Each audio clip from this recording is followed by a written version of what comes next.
und jetzt habe ich hier einen kleinen Styroporkranz. Wolle, ich weiß nicht, ob die Bouclé oder so ähnlich Wolle, es gab mal zeitweise solche Schals oder Pullis, die so kuschelig sind. Und doppelseitiges Klebeband. Und jetzt möchte ich den Kranz einfach damit einhüllen. Deswegen klebe ich jetzt erstmal im ersten Schritt den Kranz mit doppelseitigem Klebeband, also fast wie man Draht drumherum klingt.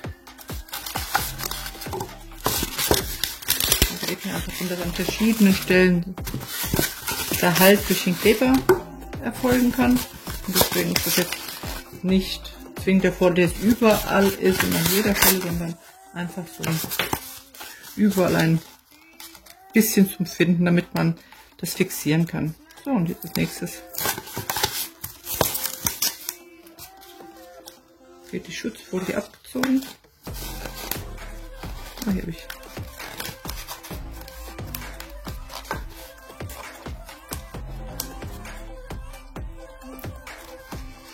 Ihr könnt natürlich auch einen Kleber nehmen, aber Flüssigkleber gibt halt dann immer schnell Sauerei.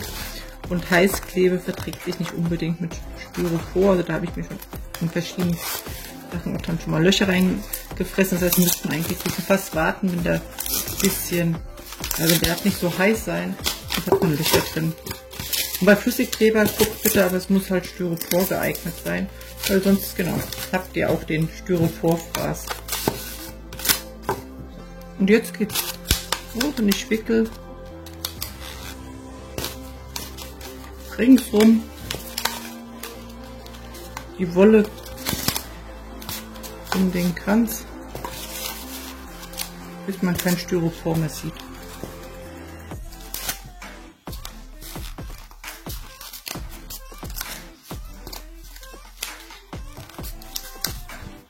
Und wenn ihr das jetzt hier seht, das ist jetzt, wird natürlich jetzt so ein weihnachtlicher Dekorationskranz, aber wenn ihr jetzt hier eine Kordel nehmt und dann zum Beispiel rote Wolle und wieder Kordel, dann könntet ihr auch eine Art Rettungsring so nachstellen oder mit Blau und Weiß, sieht auch gut aus. Das heißt auch, so könnte man eine Dekoration für die Sommermonate auch super erstellen.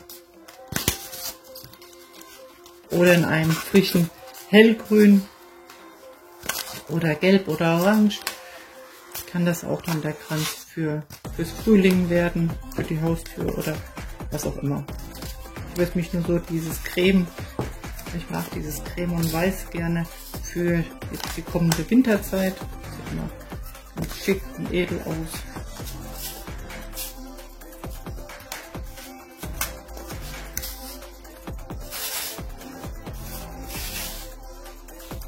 Habt ihr einen größeren Kranz und wollt schneller vorwärts kommen, könnt ihr auch einfach 2 Bündel Wolle nehmen, die ihr sozusagen gleich seid. Das heißt, ihr legt immer zweispurig direkt die Wolle hin.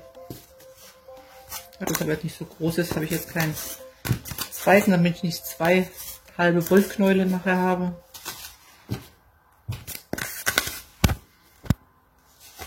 So, und hier kann man schon ganz gut erkennen, wie der Kranz werden wird.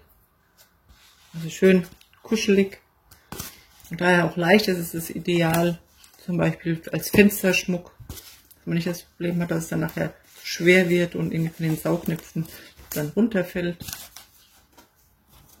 Ich könnte ihn aber auch mit so Kerzentellern bestücken und dann wird es ein kleiner Adventskranz auch. Und wie ihr den nachher noch dekoriert, bleibt euch ja auch überlassen, dass ihr dann Kugeln drauf macht. Sterne, kleine Weihnachtsbäume. Wie ihr ihn liegend dekoriert, rund um ein Windlicht oder ob ihr auch so Bäumchen drauf oder ob ihr ihn zum Hinhängen dekoriert, dass man zum Beispiel hier so eine kleine Winterlandschaft drin hat, zum Beispiel. Oder ein Rentier, also je nachdem, was ihr auch an Dekorationsmaterial zu Hause habt. Lass mich mal kurz das Wollknäuel, aber das wickelt sich zu schneller ab, als ich hier drum wickle. Das heißt, es wird immer länger. Und bevor ich mich jetzt hier ganz verhittere,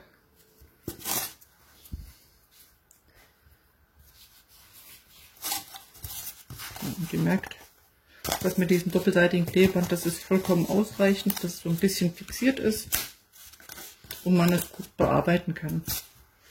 Aber sobald ihr mit nassen Kleber arbeitet, ja, kann das sein, dass dann die Wolle aufgesaugt wird, die Wolle ein bisschen verklebt aussieht. Und ihr habt noch einen großen Vorteil, wenn ihr nur so ein normales doppelseitiges Klebeband, das ist ein ganz normal haftendes. Das heißt, sollte ich auf die Idee kommen und mir gefällt es dann nach der Winterzeit nicht mehr, kann ich die Wolle auch wieder abnehmen, wieder zusammennehmen fürs nächste Projekt. Und auch den Kranz könnte ich dann für was anderes wieder verwenden. Macht ihr es mit einer Heißkleber oder mit einem festen Kleber, wird auf jeden Fall der Styroporkranz leiden und auch die Wolle werdet ihr nicht mehr so verwenden können, als ob sie neu wäre.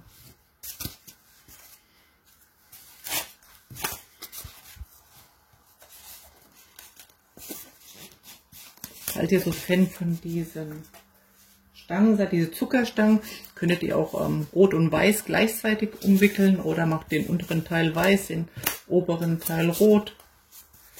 Also das sind auch keine Grenzen gesetzt für die Spielereien. Ja, macht ganz viele Farben, wenn ihr mit Kindern den gestaltet. Genau, kann das auch in ganzen Regenbogen bunter Kranz werden.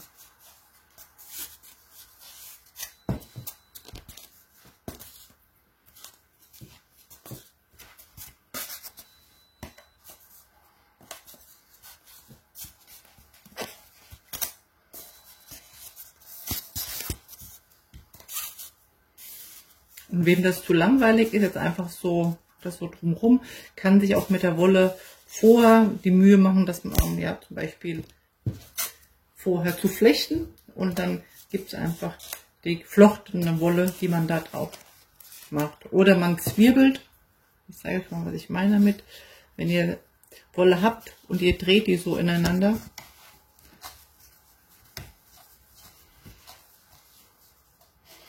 also wenn da richtig Spannung drauf ist, dann kriegt man auch so ganz dicke Wolle. Und auch das würde sehr schön aussehen, würde man damit einen Kranz gestalten. Das wäre dann die Vorarbeit. Aber das ist jetzt eine ganz einfache Version, so ein Basis-Grundkranz, der dann auch nicht ablenkt, wenn man dann hier noch weiter dekoriert. Wenn er so verzwirbelt ist oder so ein geflochtener, braucht man eigentlich ja, fast gar nichts mehr, weil das ist eigentlich schon Dekoration genug.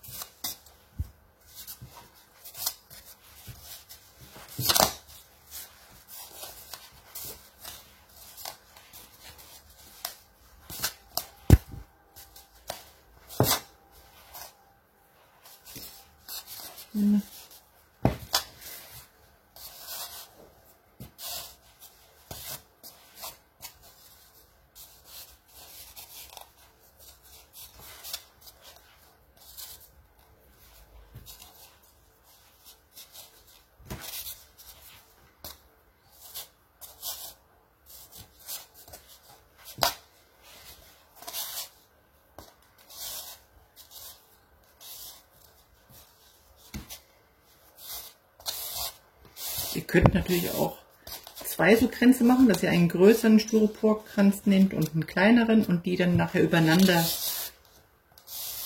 ja, steckt. Da würde ich, damit auch wieder das Problem nicht ist, dass dann so viel kaputt geht, wenn ihr jetzt mal auseinander macht, da würde ich so wie Schaschlikspieße nehmen oder lange Drähte, mit denen ihr einfach die zwei Kränze verbindet. Und dann könntet ihr auch eine tolle Dekoration, so wie eine, die dann einfach breiter aussieht. Ich hoffe, ich weiß nicht, wie ihr euch vorstellen könnt. Ich gucke gerade mal, ob ich habe jetzt sonst keinen Kranz, um euch das zu zeigen. Ich hoffe, ihr könnt euch vorstellen. Das heißt, ein kleinerer Kranz oben drauf und der untere wird hier ein bisschen überstehen. Und so könnt ihr auch einfach ein bisschen aufpushen oder aufpimpen. Den Kranz könntet ihr auch wieder in derselben Farbe. In derselben Farbe den umwickeln oder auch bewusst halt Kontrast.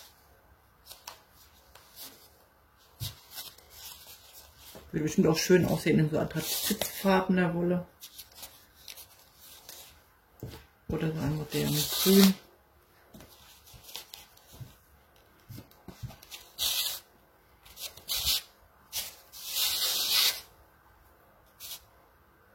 So, jetzt muss ich hier ein bisschen aufwickeln, weil natürlich dieser Wollknäuel jetzt recht aufgewickelt hat.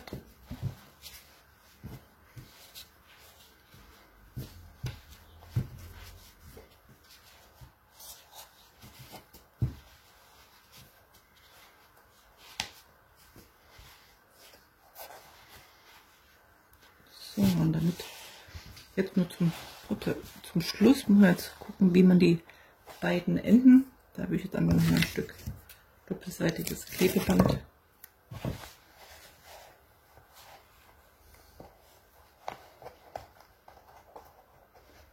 Da reinnehmen. Also gerade wenn ihr sozusagen mit so Wolle wie ich es jetzt hier gemacht habe, eignet sich natürlich ein Styroporkranz besser, als wenn ihr jetzt einen Strohkranz nehmt. Beim Strohkranz müsstet ihr noch über den Strohkranz selber auf jeden Fall eine Lage legen, weil sonst habt ihr das Problem, dass hier immer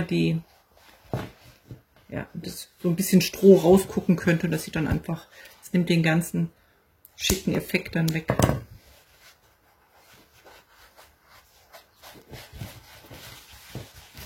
So, und fertig ist ein ganz einfacher wollummantelter Kranz.